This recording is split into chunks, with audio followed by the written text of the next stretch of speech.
beforehand? No, there was no warnings. We obviously, it's our first child, and we were just expecting to go to hospital and have a midwife and have the help that we needed. Kelly, luckily enough, has used her mother's intuition and had the baby. But how long a mum and a baby aren't okay and something goes wrong? Well, I'm glad that everything worked out okay in your case. Thank you both for joining us, and Dr. Starkey, thank you very much as well. Well, later in Look East, a new type of allotment courtesy of the National Trust. The redundant finance worker now laughing all the way to the bank. And Suffolk girls Phoebe and Jasmine doing their bit for the war effort. That's after more news where you live.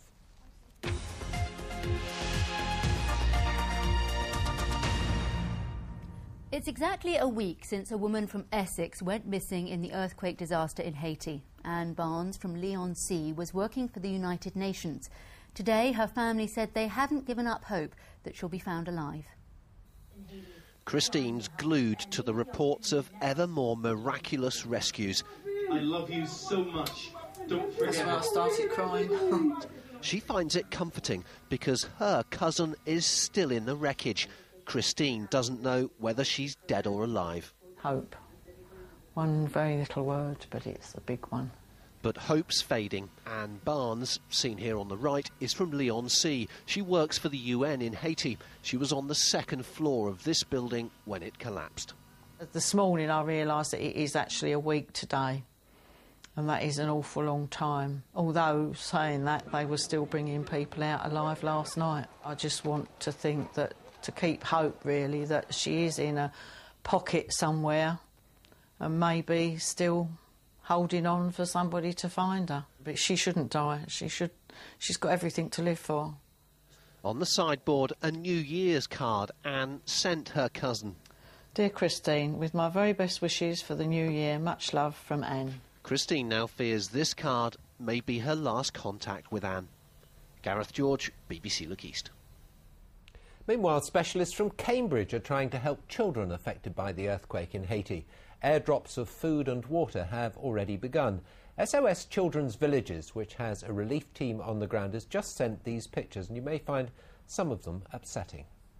The airdrops have begun in Port-au-Prince, but there are still at least 1,000 children in a place called Santos, just outside the capital, many without food, water, medicine and shelter.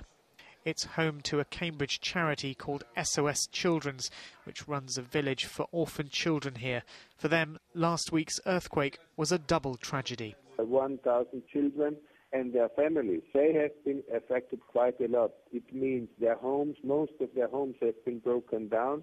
They're sleeping outside. Our major concern now to get as fast as possible to these children and to give them the necessary help and the necessary shelter.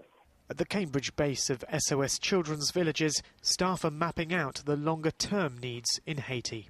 We're looking for child sponsors or people who are prepared to give just a small amount for the longer term to give us more hope to rebuild lives as the city is reconstructed. The charity is also providing specialist psychologists and social workers who will help children to cope with their trauma and hopefully reunite those separated from their families. Wasim Mirza, BBC Look East. A man has been arrested after a woman was raped in Colchester. It happened near East Hill early this morning, soon after she got out of a taxi. The man is 30 years old and is being questioned at the police station. The funeral of an army bomb disposal expert who was killed by a roadside bomb in Afghanistan on New Year's Eve has been held today. Sapper David Watson was with 3-3 Engineer Regiment, which is based at Wimbish in Essex. His funeral was held in his hometown of Wickham near Gateshead. Plans to increase the number of frontline police officers patrolling the streets of Essex have been put on hold for at least 18 months. The new Chief Constable has said that in the current recession it will not be possible. Instead, they're trying to avoid cutting the number of frontline officers already in place.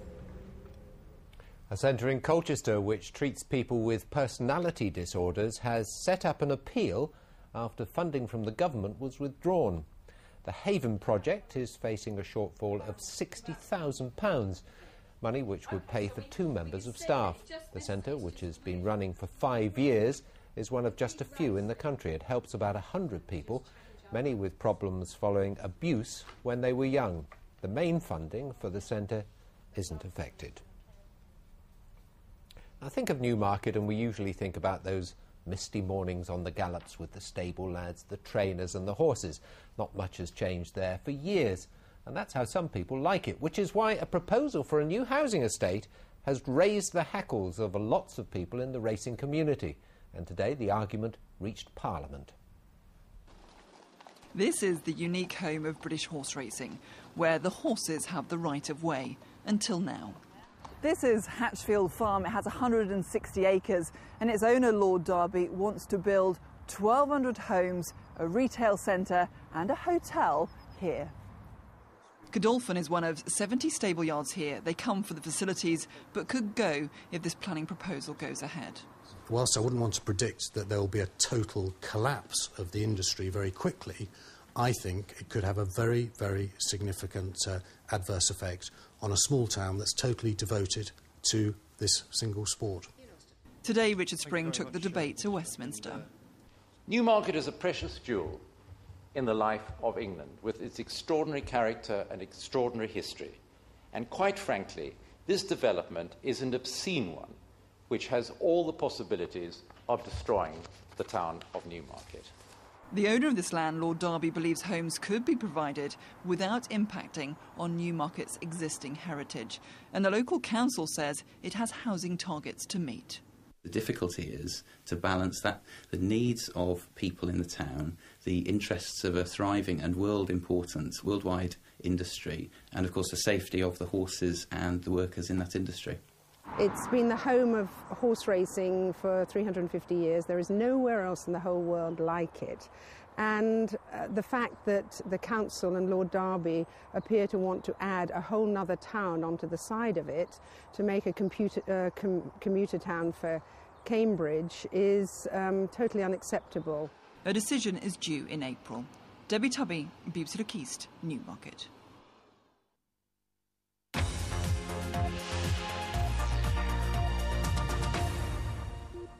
Now, you probably know a lot